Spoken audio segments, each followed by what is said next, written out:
খুলনার ফুলতলা থানা পুলিশ শনিবার বিকালে নিয়মিত মাদক উদ্ধার অভিযানের অংশ হিসাবে বিপুল পরিমাণ ফেনসিডিল উদ্ধার করে। ওসি রফিকুল ইসলামের নেতৃত্বে এসআই আসাদুজ্জামান ও সঙ্গী ফোর্স মাদক উদ্ধারের জন্য দামোদর উত্তরপাড়ায় মাদক কেনাবেচার সময় সাথী বেগম নামে এক নারীকে ১.৫ শতাধিক ফেনসিডিল সহ আটক করে।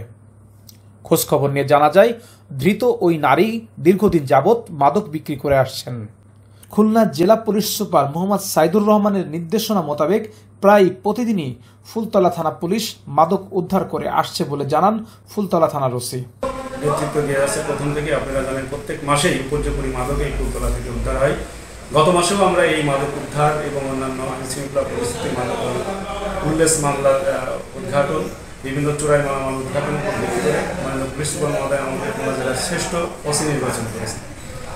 আমরা মাননীয় পুলিশ সুপার মহোদয়ের এই ধারাবাহিক কার্যক্রমে মাদকের বিরুদ্ধে জিরো টলারেন্স নীতির আরো জোরদার করার জন্যই মূলত এই অভিযান চলছে। অতীতের যে কোনো সময়ের তুলনায় ফুলতলার আইন শৃঙ্খলা আগের থেকে ভালো অবস্থানে রয়েছে।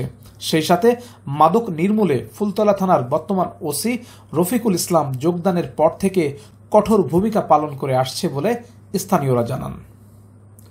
আবু হামজা বাঁধন, CIN TV 24, ডেস্ক রিপোর্ট।